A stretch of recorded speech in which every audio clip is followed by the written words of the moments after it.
આજ આપણા મોટા ભાઈ ખેતરમાં આવી ગયા છે અને અમારા મોટા ભાઈ આગળ જમરૂખડી સોંપી છે તો અહીં આપણને બતાવે છે જમરૂખડી ક્યાં ક્યાં સોંપી મોટભાઈ અહીંયા 3 જમરૂખડી સોંપેલી છે કીડા કીડા જમરૂખ આવે ભાઈ હવે મોટા જમરૂખ આવે એ જમરૂખડી સોંપેલી છે 3 અહીંયા એક લાલ અને 2 સફેદ અને બીજા આંબાની કલમું થોડીક સોંપેલી છે કલમું 8-10 કલમું છે અને બીજી 12 માસી કેરીની કલમે સોંપેલી છે આમાં આપણે હરેશભાઈ આપણે છે ને 12 માસી કલમ છે ઈ સોંપેલી છે જે 12 મહિને આવે ઈ છે ને આ 12 મહિને આવે ઈ છે આપણે આમાં 12 માસીની 2 કલમ સોંપેલી છે અમારા મોટા ભાઈએ અને બીજી જે કેસર કેરીની સોંપવાની હોય એ સોંપેલી છે અને બીજી બધી અહીંયા સિંગ વાવેલી છે કંટોલાના વેલા છે તો કંટોલા ખાવા હોય તો ક્યાં આવવાનું અહીંયા આપણા ગાળે ભાઈ ભણીને આવી ગયા છે નિશાળેલી ને હવે એ આવ્યા છે ગાડી લઈને કેવું ભણીને આવ્યા ચિરાગભાઈ માતાજી મિત્રો તો આજ અમે નિશાળે જતા ભણવા માટે તો અમે ભણીને આવ્યા તો લેસન કરી નાખશું ઘરે જઈને આમ તો આપણા વિડીયો બનાવવાની શરૂઆતમાં બીજો કે ત્રીજો વિડીયો હતો મેકેલો આમાં જે અમારા કાકાએ જે બકાલું કરેલું હતું એ બકાલાનો વિડીયો આપણે મૂકેલો હતો તો સોમાહા પછી આમાં કાંઈ કેટલું ખર્ચ થયું એ તમને હું બતાવું આ જે નેદીને ચોખ્ખું કરે છે ખેતર આ સાફ થઈ ગયું છે અને બીજું અમારા કાકા અત્યારે નેદે છે જોવા આમાં ખડ કેટલું ખડ છેલું છે એ ખડ કેટલું ભેગું હવે તો બિયારો આવીને પાકવાય મીડ્યું છે ખડ અને બીજું આપણે આમાં જે આ પાપડી બતાવી હતી આપણે સોમાહા જે પાપડી એ પાપડીમાં અત્યારે હવે આમ તો પાપડી આવવા માંડી છે અને બીજામાં અમેરિકન મકાઈ સોંપેલી હતી મકાઈ અત્યારે આમ તો શરૂ થઈ ગઈ છે પણ શાળિયાનો એટલો બધો ત્રાસ છે કે ફરતું ઝટકા મશીન બાંધ્યું તોય અત્યારે ખાઈ જાય છે તો અમારા વિસ્તારમાં અત્યારે સિંગ વધારે હોવાથી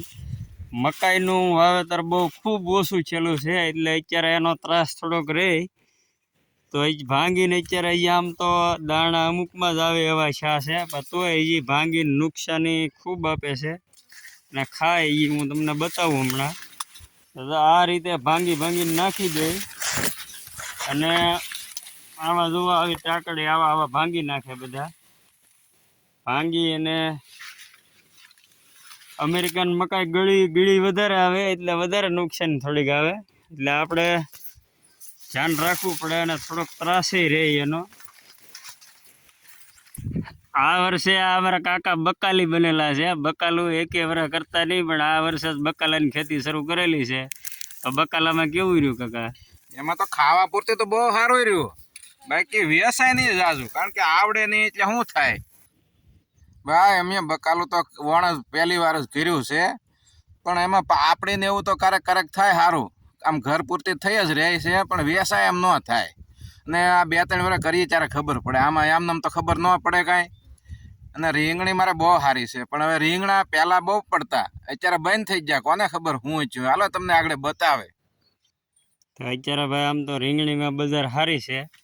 પણ રીંગણીમાં જ્યારે ભાવ થાય ત્યારે રીંગણા ન આવતા હોય અત્યારે જો પાછી દવા છાંટી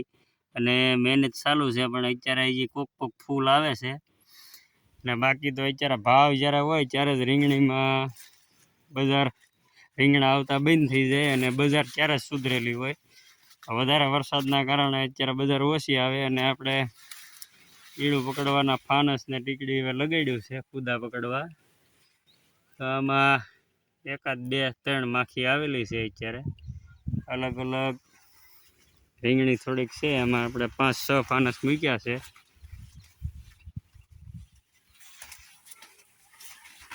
એમાં અલગ અલગ ટીકડી બધે મૂકેલી છે ને આમાં એકે આવેલું નથી હજી એનું હવામાન ઉપર આધાર હોય આ બધું ફૂદો બને ત્યારે જ આવે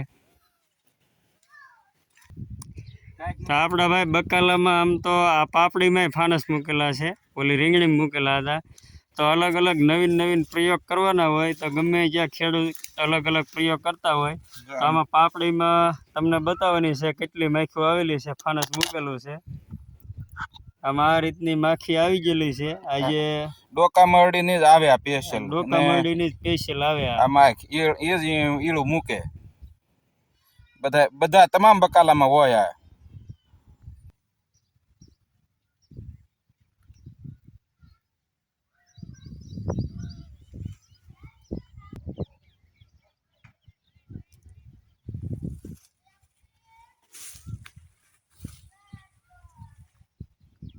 આપણા 39 મેંડવી સેવ આવેલી, આ બહુ મસ્ત છે. જ્યારે આમાંય પાળા સડી ગયેલા છે